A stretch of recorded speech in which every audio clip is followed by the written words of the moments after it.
A lot of people said, well, David, you've got so much potential.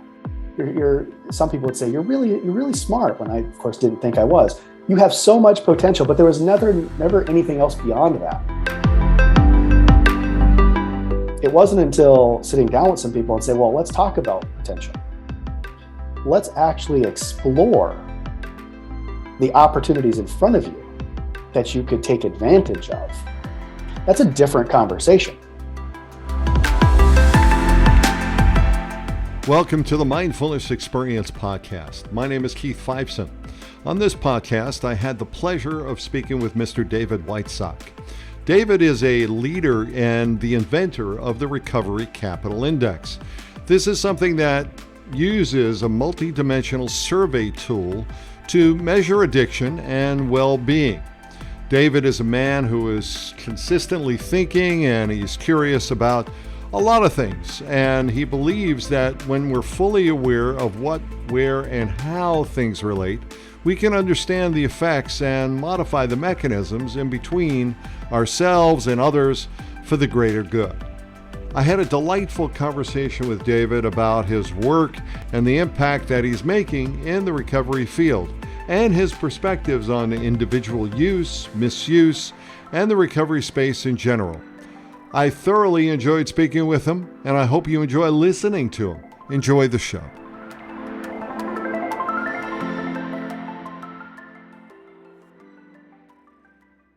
All right. So, hey, David Whitesock. Oh my goodness gracious. What is going on, David? What's happening? I'm spending a little bit of my day with you, Keith. Okay. All right. Well, that's good. But you are up to some great stuff. Like it's commonly well that you are doing well stuff. So what is going on what do you do, David? Tell people what do you do? I mean, what's up? So on a nutshell, on the head of a pin, I help behavioral health, healthcare organizations, addiction treatment providers figure out whether or not what they do works. So whether or not what they do works. And, I'm really, I'm wondering, you're involved with the rehab model, right? You're working with a lot of rehabs, and, one of the things I'm very aware of in that space is that, we really have an epidemic on our hands, nationally. It's huge. And I'm wondering, does the rehab model work, or is it broken? Is it working? No, it's not working. And it doesn't work for most people. Why? I think why it's not set up to meet, and this sounds very cliche because the phrase is out there, but it doesn't really meet people exactly where they're at in their life. Mm-hmm. So the rehab model says, Keith, you have a problem. Everybody else seems to think you have a problem. We're going to go send you away for 30, 60, 90 days to some place that has almost zero or no relation to you or your life. Then we're going to expect that upon that respite, you're going to come back into the exact same environment and magic will have occurred. And that does not work for most people. And in the middle of that is a whole lot of behavioral and brain science. Are people activated the right way? Are they motivated in the right way? Have they turned on a particular motivation? Have they found the thing that drives them to not engage in the same negative consequences that they had been? It's incredibly complex. And yet what we do is we remove people from certain life circumstances where some of the positives that really could be in a person's life, we set those on hold. And we say, no, we'll get back to those later, but we've got to tear you down and rebuild you. And I think for most people, that just doesn't work. Does it work for the Marines? Sure. But that's a different environment you're going into. And I'm not sure that it really deals with some of the real systemic issues that might be at hand here. And, you seem to have created a model. It's this RCI, the Recovery Capital Index. And I'm wondering, I want to hear about that, but tell me a little bit about your journey. I mean, you come out of this not from on high. You seem to be a guy that's very intelligent, but you also have some real firsthand experience having gone through the system, and you've got some very interesting experience and background. Can you tell me a little bit about your journey and why are you doing what you're doing now? What is this? What's the purpose, and why does this mean so much to you? Well, I think for two reasons. I lived in a community that Mm-hmm. if you looked at it from the outside, this is Grand Forks, North Dakota. Mm-hmm. If you looked at it from the outside, it was North Dakota. North Wow. Dakota. Well, it's cold up there. It's cold. It keeps the riffraff out. And it pretty much had everything anybody would need in terms of building a thriving life. And a lot of people thrive in that less urban, still in touch to some rural roots kind of environment. Mm-hmm. It wasn't poor, right? We had a median income of 55K. People made good money. There were great businesses there. There was a great social and community structure. All of those things are well and good. Now, when you say you were in a community, you were in a recovery community there, Not right? yet. I was I just see. in a community that seemed to be pretty supportive. Uh-huh. But here was the thing.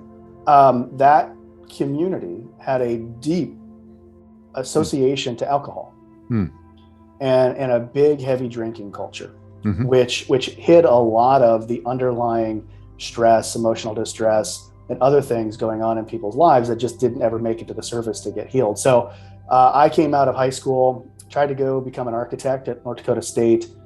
That's when I found alcohol. It actually helped me realize that the thing I struggled with for a long time, since like the age of 10 or 11, was social anxiety and depression. So alcohol sort of flipped a switch for me and said, oh, wait, you can't actually fit in here. But at the very same time, I couldn't turn that switch off. And so I failed out of college, got into a broadcasting career, doing radio. That was a 10-year career. I was on a pretty good trajectory of success. But in the middle of all that, I just got embedded into the deep drinking culture of that community. And I was basically a salamander, right? I could mix and move my way through wherever I needed to be, but yet there were some people around me that knew I was deeply sick. But through all of that, I ended up in the criminal justice system, multiple DUIs, a fourth DUI, lost my radio gig, at least the one that was sustaining me at the time. And so how did I get to where I am? I'll just we'll skip over it, but maybe we go back to some of the details of the how. It was just a matter of getting to a place where everything I had was gone, in a jail, facing a felony in nowhere, South Dakota, trying to revive my radio career for one last time. Got a fifth DUI, and basically everybody in my life said, we're done with you. And so I had to accept a moment of hitting restart. And that was 2005. And since then, I've just been on a personal desire to figure out, how do we actually get to the root causes? For a lot of what we have to do, and a lot of my customers and the people I work with, they're at the bottom of the waterfall, because that's where the system is. And a lot of people are coming through there, and we need to help those people get well. But at the end of the day, I'd rather wake up and not hear somebody's recovery story. I'd rather hear somebody's movement into opportunity, purpose, and passion through a path that didn't necessarily have addiction as an adversity. And so that's what I get up every day, is to figure out, can we solve some of the underlying things that create addiction, eliminate them through design, through the way we build our communities, the way we build our cities, the way we design our systems, and just root that out. There are other things of stress and strife in the world. There always have been. Addiction doesn't have to be one of them. Now you didn't do this by yourself, right? You were involved with Face It Together. That's an organization, and you were the Chief Innovation Officer over there, as I understand it. And then you sort of branched out, you went out on your own, you started this Commonly Well. So, and you're still involved with them. What is Face It Together? Because as you and I have talked, I've always admired the organization for their innovation and their thinking about how to go ahead and actually work with people on a not only in treatment, but also remotely to go ahead and really connect with people in different ways. So can you you want to talk about your experience over there for a little bit? Yeah, and it was pretty formative. And my tie to that is both personal and professional. So when I ended up in Sioux Falls, South Dakota, after coming out of jail from 157 days, I landed in a sober home, a recovery home that was founded by a guy named Kevin Kirby. I met him on my second day. He came by to pick me up from the house and drive over to a 12-step meeting. And from that moment, I kind of got a sense of sort of who he was and what he was trying to do. And just, to keep it short, he spent 4 months at Hazelden Betty Ford after 2 years of a deep struggle with addiction himself, was a serial entrepreneur in town. He had created a very prosperous life for himself and his family. Yeah. And all of that was at risk. And as he was prompted to look around the community, he was just doing the math, because entrepreneurs like to do math before they get started on something. And he's like, it took him everything that he had, right? And he had all the resources possible. And there were at least 18,000 people in Sioux Falls, South Dakota, who were struggling the way he was. Yet maybe 2,000 of them got care in a given year. And he's like, what about the rest of them? What's the cost of this to our community? It's limiting our potential. And so he looked around and he said, what can I do? Well, sober homes was easy. He had to sue the city of Sioux Falls a couple of times, but hey, we'll do it. The second one was create a retreat style place where you could go and learn the 12 steps for 30 days. And then, okay, that was easy. Buy some land, create a model. And the last piece was face it together. How do you take people with a certain lived experience, whether it's 12 step or trauma or counseling or whatever that experience is, people who've overcome this, and put them in a place where if Keith walked through the door or picked up the phone, one, we understood your language, we knew where you were coming from, and we could help you navigate to the next thing you need to help you on a journey to get well. Not necessarily to have you join a recovery community, not necessarily for you to become an advocate, not necessarily for you to become a coach. We weren't, this wasn't to get you into something. This was to get you well. To connect you. I mean, that was one of the things and I had, I had the opportunity years ago to look at Kevin Kirby's background and his experience, and I've heard some of his talks, and just a very insightful, genuine kind of a guy. And I think I think from an innovation viewpoint, you were definitely involved with some key innovations to go ahead and bring technology into the forefront to help individuals to connect in different ways. How does that work now with what you're doing with RCI? I understand that you've got these 3 specific areas that you're looking at to measure wellness. You've got the personal area, the social, the cultural level, and there are like 22 components. Is that right? Yeah. So tell me, how does that sort of integrate into like where you came from, where you're now, and where you think this whole area might be going, given your experience? I mean, it's pretty innovative. Yeah. So my job at Face It Together when I first got there was really to take what had been built in Sioux Falls, put it into a franchise-like box, and then take it to other communities. I'd just come out of law school, and for me as a convicted felon to get to law school, that was a bit of a hurdle to overcome. And it was in that year-long period of trying to get licensed that 2 things were happening. One, I was trying to package Face It Together as a franchise.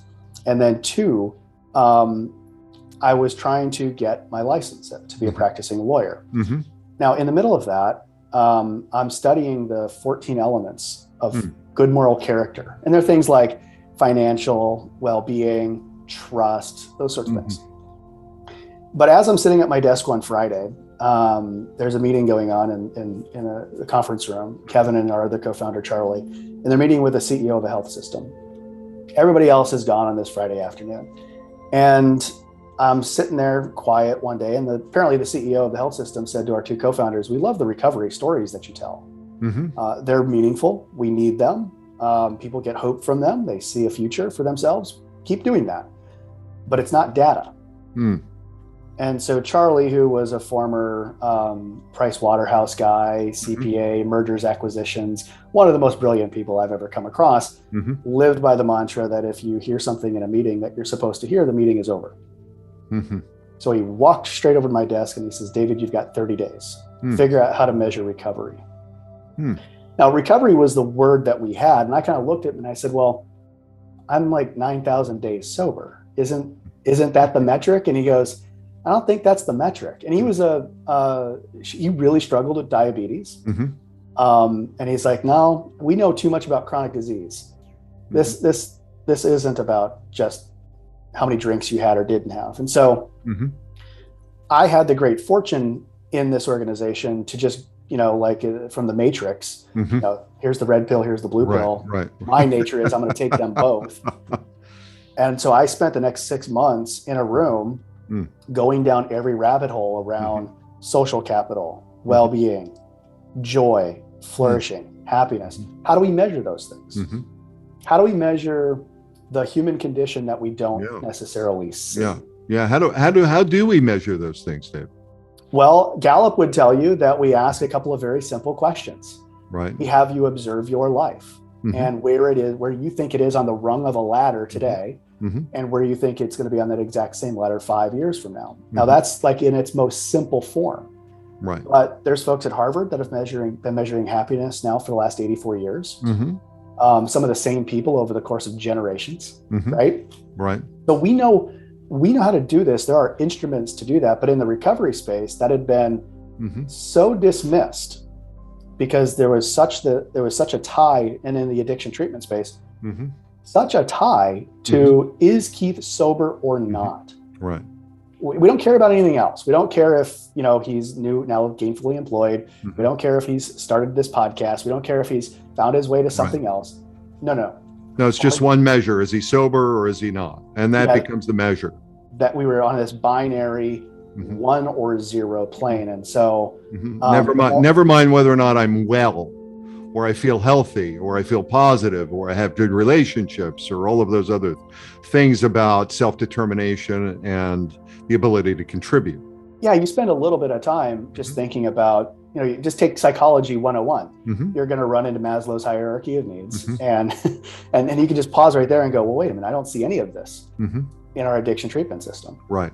Now, you talked about the 3 domains of recovery capital. So recovery capital was a construct that was coined by a couple of researchers at the University of Denver. They were social workers, and they dealt with folks with drug and alcohol problems. And so they kind of came from this social capital space, right, which had been researched for 40, 50 years. They were adherents to it. But the more research they did, the more that they talked to the people that they helped, what they found was there was just more to the relationship assets. So when we think about 12 steps in AA meetings, what's going on there? It's building social capital. Right. Is really what that is. Right. But outside of that, when we start to think about purpose, our values, beliefs, that's cultural capital. And then they talked a little bit more and they said, well, what about personal capital? What about human capital? What about my job? What about transportation, financial well-being, mental and emotional fitness? Okay, how do we account for those? And then the term recovery capital is coined. And so in my job, it just made sense that we had 100, 200, 300 people coming in a month. We could start to ask questions that had already been asked around the globe millions of times, get some feedback, and then reframe it so that if we did this on a regular basis, we could actually get a measure of your progress relative to your own recovery, whatever that happens to be, internal and external factors. Right. So when you say reframe it and then measure it on a regular basis, how do you wind up measuring it? Do you phone people up? Do you text them? Do you write them emails? Do you ask them to go ahead and answer a questionnaire on a pretty regular basis? What does it look like for someone who is struggling with sobriety, or maybe not even struggling with sobriety, just struggling to go ahead and show up for their own lives, and sobriety is just one piece of it. Tell me a little bit. Tell us a little bit about that. Yeah. So this is where my background in technology comes Mm-hmm. in, and communications. Mm-hmm. So it's a set of questions. So Mm-hmm. there are actually 68 items. They're not questions, they're statements. Mm. And then you either agree or disagree Mm-hmm. on a scale with the statement. Mm-hmm. And, so the 68 gives us the full, complete view. Mm. Now, for some folks that might be coming out of detox or still in a pretty heightened state of chaos, Mm-hmm. though sitting down to review those can be challenging. So over the years, we worked out, because we had enough data, Mm-hmm. we could figure out what questions could we put into shorter versions. Mm-hmm. So there's a 36 item version and a 10 item version. Mm-hmm. And so we can at least get a pulse. Mm-hmm. We can kind of get a sense. But so do you get a baseline? Do you wind up? Yep. You wind up like, okay, here I'm now considering going into detox or into rehab, whatever it is. So here's my baseline. This is where Yep. I'm at now. And then post rehab detox, there's another baseline. And then how often do you do that? Yeah, so we do it whenever it makes sense. Mm-hmm. To get that baseline. If it's Mm-hmm. before detox, fine. Mm-hmm. If it's after, that's fine too. We like to think of it as, you can put a Fitbit on your wrist, Right. and just start measuring your steps. It doesn't matter if you started yesterday or today. Right. You just got to start doing it. Because the difference between yesterday and today is not going to actually be that Mm-hmm. much. Right. So yeah, we get the baseline, and then we try to do it every 30 days for up to a year. Every 30 days up to a year. So 12 times a year. 12 times. It takes you less than 5 minutes to do an inventory of your life. Mm-hmm. These are observations of your life. Mm-hmm. There's nobody else that could tell us what Mm-hmm. that's like except for you. Mm-hmm. And then we can supplement that kind of objective measure that you're giving. Mm-hmm. I should pause and just say it's a subjective measure of your life, but we Right. can make it objective. So you use a Likert scale, yes, no, Correct. Maybe so, whatever. And Right. then we correspond that to a conversation that you're going to have with a coach, a therapist, a doctor, Mm-hmm. because you're going to say things in conversation Mm-hmm. that are going to be quite relevant. But let's say you are that person that isn't very talkative. Mm-hmm. Maybe you still have a lot of shame, Mm-hmm. but you filled out the 68 items. Mm-hmm. If I'm a coach or a therapist, and this is what we train our organizations to do, is to take one of those, whether it's a score that goes up or a score that goes down, to take one of those items and use that as the prompt or the catalyst Right. to say, okay, now how can I help you? Mm-hmm. So you look at the standouts, you look at what's really changed, that you have the 68, the 20, or the 10, somewhere along that. I think I've got those numbers right. And, or maybe I'm off a little bit, but in any case, you use those on a pretty regular basis, depending upon, now, what are the scales and measures given whether or not I get 68 or I get 20 or 10? Where does that, where are the variants at? Yeah, we try to start everybody, and we try to start every organization doing the full 68 item questionnaire. And part of the reason for that is if you walked into the doctor Mm-hmm. and the doctor said, you know what, Keith, I think I'm just going to stare at your face. Mm-hmm. Don't say anything. I'm just going to look at your face, and I'll determine whether or not I think you're sick. You'd laugh at that doctor, Mm-hmm. right? And so, when you go in for an initial exam, maybe there's some blood drawn. We're Right. Doing your heart rate. We're going to have you step on a scale. We're going to tap your knee. We're going to do a whole bunch of stuff. Go through the motions. Yeah. We're going to go through the motions because I need to kind of look at the whole body, right? Mm-hmm. Now we could have a whole conversation here about how that doc is not asking about your brain, but that's another thing. And so some health systems are changing that. And so that's what we want to do with the 68 is kind of get that full inventory. Mm-hmm. Because from there, the next thing we could do is we could just pare that down, and we could do the 36 items, the next 30 days. Some organizations have chosen that the way they like to set up the cadence is 68 baseline, 10, 10, 10, 68, 10, 10, 10, 68, right? I see. And in the middle of that is where technology comes in, because I can imagine a lot of people listening to this right now, they're saying, I don't want to do 68 questions every 30 days. Yeah, but there's something I want to make sure that we talk about here, because one of the things I heard you say is it's not just about the 68, the 20, the 10, whatever it is. It's really about the intervention, Yes. the ability to go ahead and have a service intervention, sort of having a coach present who kind of checks in with you, because if there is anything that stands out. So is that a service that you provide as well? Yeah, we don't do the actual coaching part of it, but Right. what we do is we set up organizations to be good readers of the information. So Got it. the behavioral challenge in all of this is most people don't like to complete surveys to begin with. Right. So we've got to create a mechanism for communication. So where we've landed on, and we've built mobile apps, I've built patient portals. People don't like to use those things, but every day, all day, people are text messaging. So if we can create a synchronous and asynchronous communication back and forth between client and therapist or coach, what happens is the survey just becomes part of that information stream. So I complete the RCI. It scores on a scale of 1 to 100. Let's say I get a 60. It's 4 points up from last time. The coach or the therapist sees that and can immediately send you a text message and say, David, great job. It looks like you're going in the right direction. Whatever you're doing, just keep doing it. I can't wait to see you on Friday and hear more. Great. So what you wind up doing is this is an overlay to a regular service option that any rehab or any organization might have with their, with their clients, and you're basically offering this as an add-on service. Is that true? That's basically it. And what we're doing is we are helping the organization become a bit more data literate. We're helping them extend their level of service beyond just the episode of care in a very inexpensive kind of way.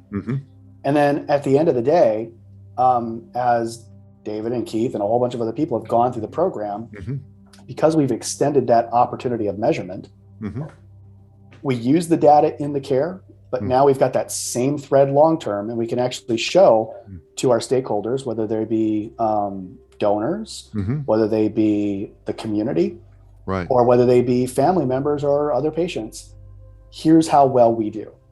Right. Here's the effect that we have on the people whom we serve. So, for me, when I was starting to look over everything, this is the name of the show is the Mindfulness Experience. And, there are really 8 domains of mindfulness experience. There's the internal, the external. The internal domains are the mind, the body, the spirit, the ability to breathe and to breathe life into the world, the ability to eat right and reach fuel right, and the ability to recharge. Those are sort of the internal mechanisms. And then the external mechanisms are the environment you keep, the environment you go into, as well as your relationships, and then the aspirations. So those are the 3 external measurements. And when I was looking at what you were doing in terms of the personal, the social, and the cultural level, there was a lot of, in my mind, there was a lot of overlay here. It really is sort of like, if you're feeling good on the inside, the chances are you're going to, go into the world and you're going to see other people with a different perspective. And you're measuring this. Do you measure it when you send out your monthly survey? Do you do it via email? Do you text people? How do you wind up doing that? Yeah, it goes by text. We've done email in the past, but we find email gets a little bit less response rate. Email is actually good for some internal systems that maybe an individual doesn't have a smartphone, but we know that about 97% of the American public has a smartphone. So it goes by a text message. You opt into it. So you'll send a keyword or use a QR code, and you'll get a welcome message that has a link. And the link opens up a web browser. Got it. It's like SurveyMonkey or Qualtrics or something. Right. But we have our own assessment engine. And you complete it, and it links back to your phone number, a secure private system that we've developed. And then we can now communicate back and forth via text. Beautiful, beautiful. I love it. We're doing work in the mindful text area, like using text messaging as a way to go ahead and relate self-care and the ability to breathe, the ability to regulate, the ability to go back online versus getting, triggered or, and to me that, that really is one way to go ahead and continue to go ahead and be operational, if you will. Are you doing any kind of stuff around that, around that area in terms of self-care or education, or I'm sure you're doing something that helps people to regulate, right? Yeah. So we've been doing this for about 8 years. We've got enough data to be dangerous. Mm-hmm. And so what we're really trying to do is be intentional about how we can create some micro learning opportunities out of the data. So, we're building some very short challenges based upon personal capital, social capital, cultural. Let's just say purpose, for instance. Let's say your purpose score is really low. How can we prompt you, if that's a low place, to explore how to find your purpose? So we've been doing some research to figure out what's the best, way to do that. What are the best evidence-based practices that might exist out there? And then we can feed that. You can opt in and say, yes, text purpose and get this 4-day text challenge on how to find your purpose, right? Beautiful. Maybe you won't find it at the end of these 4 days. That's not the expectation. Right, but it gives you while you're in the conversation what you think about, you bring about. So that's right. That's great. So and then I have a question for you, which is just to kind of go offline here. On your website, you said you had a quote, which I thought was a great quote, which said, "I see life as a passageway with no fixed beginning or destination. We tend to focus on the destination and forget about the in-between spaces." What does that mean to you? And how do you, like, you had that, it was very prominent on your website. So I figure that it's kind of prominent for you in your, in your ethos, if you will, in terms of the way you operate. So can you tell me a little bit about that and what that kind of means? Yeah, well, first I'll tell you where I first saw that quote. Yeah. I saw it in Denmark at an exhibit for Doho Su, who was the architect. And you walked through this, it was about 70, 80 yards. And what they had done is created about 7 or 8 houses made out of silk. And each of them were a different color, incredibly ornate. And you start on one end and you physically walk through. Like this is a whole passageway experience. Yeah, exactly. And as I was doing that for the first time and I was thinking about those words, it occurred to me that most of the way that we think about progress is we put a point at the end of some space and we go, well, that's all we care about is just that moment. And in relation to people like myself or others who've experienced addiction, that happens all the time. We get forgot about the moment we get sort of nudged into the journey, less checking in, less looking in between of when you leave a place and you're going to the next one. Right. And I think we do that a lot in a lot of things that we design. We don't think about the other touch points. If we think about, customer experience journeys, right? There are micro touch points in between the two big spaces. And I think we got to give a bit more consideration to those in our design process, because those are the ones where the wind continues to blow in the back of the sail, as opposed to just like one big burst at the beginning and think, oh, well, we got you off on the right foot. Good luck. And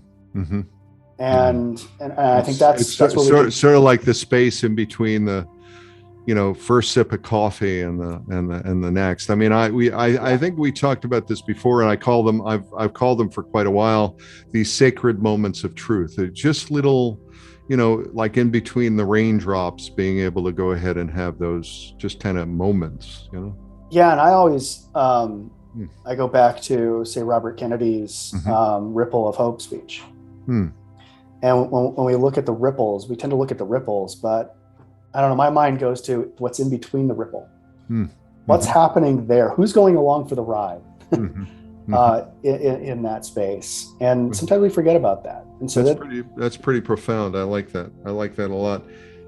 So I have another question for you before we get sort of into the mainstream around recovery. You had something that you were talking about, I guess it was one of your TEDx talks, and you started to talk about gratitude. And it was very profound, and I think it's worth repeating in some respect. Where does gratitude come from in your view? And why is gratitude important? Why do we have to be mindful of our gratitude, if you will? Well, yeah, I think being grateful is a duty upon each of us as we're walking around, because it shows respect for others who come into our life. I think that's one. The TED Talk you're referencing, the question or the prompt was, how do we look at gratitude through a community lens? And for me, the thing that kept coming up was, I landed in a community that I knew nobody.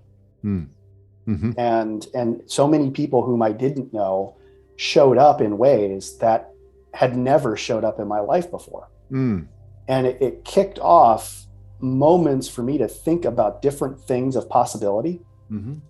A lot of people said, well, David, you've got so much potential. Some people would say, you're really smart, when I, of course, didn't think I was. You have so much potential, but there was never anything else beyond that. It wasn't until sitting down with some people and say, well, let's talk about potential. Let's actually explore the opportunities in front of you that you could take advantage of. That's a different conversation. Right. I'm from the Midwest, so passive aggressiveness is the way we sort of live. But this was very different. And there were people who just said, no, let's actually explore this opportunity. And so it's very difficult to not express a certain level of gratitude to individuals, to systems, to other inanimate objects, or tangible objects, like a community, like a city. Yeah, they say that the highest form of prayer is gratitude. And then the other thing that came up for me while you were talking was, God moves mountains, but we have to bring the shovel. And the whole idea of a potential. There's enormous potential, but unless we're really doing the work to go ahead and make things happen, and having the gratitude along the way that really includes a lot of other people in that process, then it can be challenging. Yeah, and I'll just add to that. I think a lot of people think that the expression of gratitude has to be this big, overt thing. And it really doesn't. Sometimes it's just a matter of even just showing up in different places, because people will see you there. And those people that matter, they'll see that as a notion. And for me, that's paid off in maintaining certain relationships. It's helped me kick off my business. It's helped me continue to further what I think are the things we should be doing to improve people's lives. And it leads to building out conversations like this. And seeing how we can have a further conversation to explore what could be possible for other people.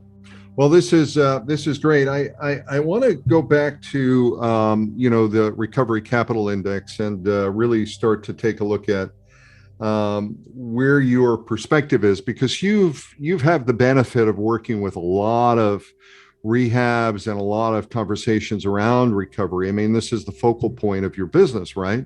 Yeah. And when we start looking at it, there's a lot of other things that I've had Dr. Andrew Tuktarski, on the show. I had Dr. Fred Munch recently, who's head of the Partnership to End Addiction. And, what we started talking about was really how the model has changed a bit.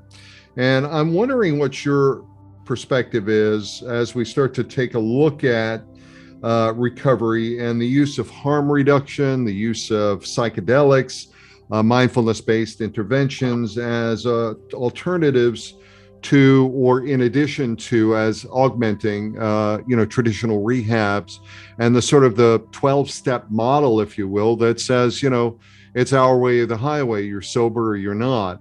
And I'm just wondering what your perspective is about that. Yeah, I'm thrilled to see that there's a mind shift around or going beyond the binary status quo of sober or not. I think that model has harmed and frankly killed a lot of people. So I think that's wonderful. I think and I respect both Dr. Tversky and Dr. Bunch. It's to be included in kind of the same conversation with those two is gratifying. I think where we're starting to have a much more nuanced and better conversation is to say, if we put well-being of individuals at the center of this conversation, if you ask somebody on the street what recovery is, they're not going to tell you. They don't know what it is. If you ask a doctor what recovery is, they're going to say, oh, did he break his arm? Fine. So it's the 6 weeks to get his arm healed again. Right. Great. So I think if we fix our language a little bit, and we strip away sort of these old traditional notions of what we think recovery is, we're going to move the needle towards looking at a human being or a population of human beings and say, what does this person need, or what do these people want to improve their life? And now we got to ask, okay, what does improve mean and what does life mean and all that sort of stuff. But now we can just look around our community and go, well, we can see who's not thriving. And I think where I'd like to see the conversation go is whether it's psychedelics or any other form of substance or medication that helps somebody go from a place of not thriving to thriving. Let's do it. Let's get it right. Let's figure it out. But at the same time, I think we got to talk about, in the harm reduction space, a very honest conversation that there are some people that just don't do well with alcohol or drugs and probably shouldn't. Right. And really talk about the toxicity of what we do and put into us. And if somebody, through autonomy or life choice, that's the direction they want to go, fine by it. But I think we do have to have a pretty open conversation about what it means for these toxic substances, and how they might limit human potential and human thriving. Right. So, I just to simplify that a little bit, I mean, and to sort of bring it into sort of everyday terms. I mean, if you're lactose intolerant, you're not going to go out and have a glass of milk. That's right. I mean, or a Haagen-Dazs ice cream. You're not going to, or a pizza for that matter. You're going to go ahead and measure yourself. And there are people who aren't able to go ahead and manage. They're not able to be self-directed. They're not able to go ahead and thrive, as you said, in their lives because of substances which really throw them psychologically, physiologically, relationship-wise, everything-wise, off base. And it seems to me that what you're saying is, let's go ahead and look at the individual. Let's look at what they're, if they need to if they're not lactose intolerant, do they need to reduce the amount of Haagen-Dazs that they eat? Maybe they do, because they're just, they've just gone wild, I think that is absolutely it. But the challenge is, when you go out into the environment of marketing messages that are selling all the Haagen-Dazs, right? And then you go to a weekend out and you're at the state fair or something, and it's Haagen-Dazs everywhere. Right. The pivot point is, how do we train people to be optimal in those environments? Right. That's be a little bit more mindful. Be a little bit more mindful. Be a bit more. Yes. That's probably the better way to think about it is how do I prepare myself before going out into the world? Right. Because I know I'm going to see Haagen-Dazs everywhere. Right. I think one of the things that, from a medical technological standpoint, that maybe we'll get to a place early on where, and this is going to sound very sci-fi futuristic, but I think for myself, I would have loved to have known, did I have, because of my DNA or my genes, a propensity toward alcohol not being right for me? Right. And if that had been presented in a particular way, would my family or myself make better choices? Right. And I think also with the way technology is today, and I think I'm waiting for these things to come together, whether or not it's Apple Watch or whether or not there's some other, ability to go ahead and measure your cardiology or your physiology. Just go ahead and say, okay, listen, I know my heart rate went up to, 185 when I had that Haagen-Dazs, and, maybe I just need to back off of that a little bit. And maybe someone gives you a call and says, hey, are you all right? Have you, is everything all right? Are you doing okay? I mean, I may not want to take the call, but still, you know what I'm saying, right? That's exactly it. And that's kind of that was the psychological thinking that we embedded into the Recovery Capital Index. If we could just get people to measure holistically their life, do an inventory, do it on a regular basis. Right. And then if they chose to eliminate or reduce alcohol from their life or other drugs, they could then see the effect of that change. Right. That's beautiful. And when they see that effect, they go, and for themselves, they're like, I should continue this. Alcohol wasn't good for me. I'm now doing better. Weight Watchers WW now has been doing this for 35, 40 years. And they've had to adapt and evolve, with the times. But it's the same principle.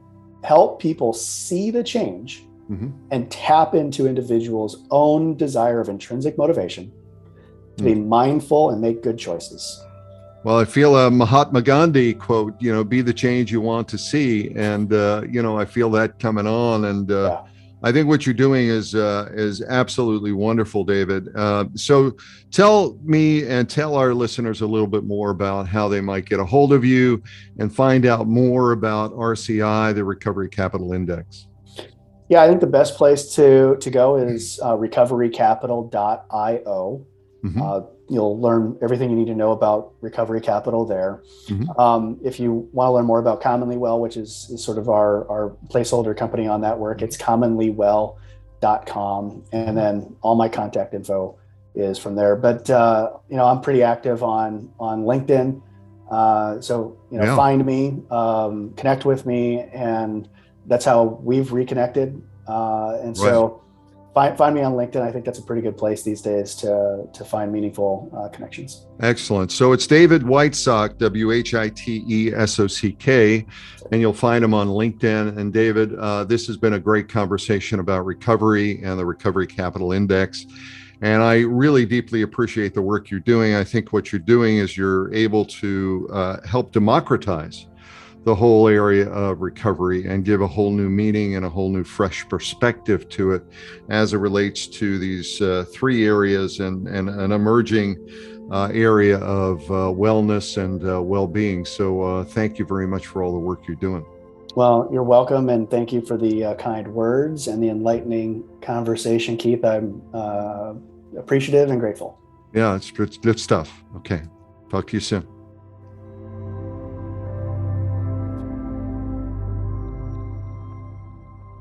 Thank you for being a part of the Mindfulness Experience podcast. I hope you enjoyed this show and the interesting conversation I had with David Whitesock. I hope he gave you some ideas into the Recovery Capital Index and how we can use technology to help individuals be the best people that they can possibly be. We have other exciting guests coming up on our show, and I hope you follow our podcast to connect, leave us a review, and suggest topics. I'd love to hear from you personally. Connect with me on my social media platforms. Visit my website at workmindfulness.com for more mindfulness experience moments. Thanks again. See you on the next show. Take care.